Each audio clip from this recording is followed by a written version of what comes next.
bagian jualan itu bisa misalnya aku kerjasama sama lu iklanin produk gua berarti lu modal wajah gua modal produk misalnya itu bisa terjadi dan bisa diukur dong itu kan ya exposure-nya berapa returnnya berapa doa gimana modal cara ngukurnya? Doa gimana ngukurnya Ikhlasan hati. Nah itu gimana cara ngukurnya? Allah yang tahu. Nah, itu gimana cara ngukurnya? Kan ini kan dalam bisnis. Percaya, nah, Tapi ini kan diukur. Ini dalam bisnis. Ini kan dalam bisnis. Nah, berarti ini cuma problematika secara etika aja. Oh, etika. Nah, maka tapi kalau boleh, halal. boleh, tapi nggak etis. Makanya kenapa nggak etis? Karena akhirnya orang ngelihat agama cuma perkara seperti itu. Padahal kita sudah susah-susah jelasin di Escape agama itu adalah respons terbaik manusia pada satu hal.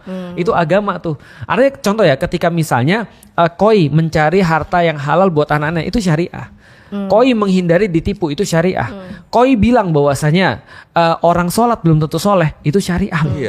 Itu syariah. Saya pun sekali ditipu sama syariah kok. Nah, itu syariah juga. Makan syariah. Artinya bukan syariahnya tapi orang yang berusaha mengatasnamakan syariah. Nah, ini yang perlu kita kasih tahu pada masyarakat.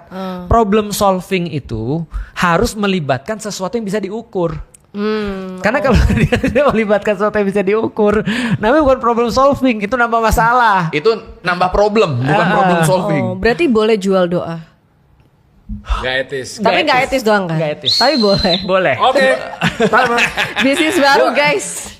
tapi terus terang ya, aku sama sekali tidak pro pada orang jual doa. Iya. Serius, Tapi aku baru tahu karena ada kayak pikirku gitu. gini ya, kenapa lu harus jual doa gitu maksudnya?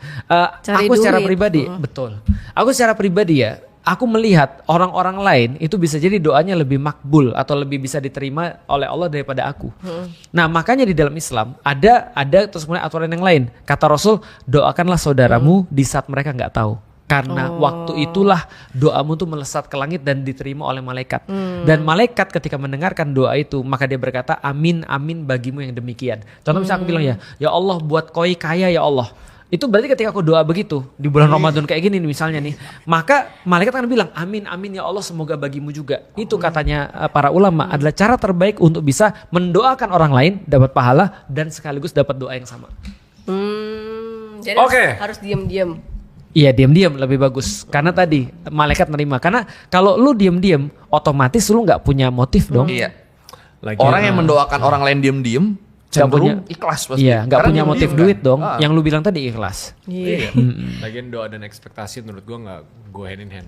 Kalau Yes. berdoa ya berdoa gitu loh. Iya benar, aku Iya, sepakat benar, sih. benar. Artinya kalau doa ya doa, itu berarti melibatkan bukan ikhtiar tapi tawakal.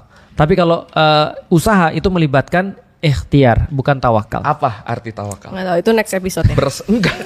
Itu udah. Itu udah bahas di season 1. Oke, kita lanjut ke pertanyaan. Tapi menurut lu deforestasi di Indonesia udah parah banget, Fer?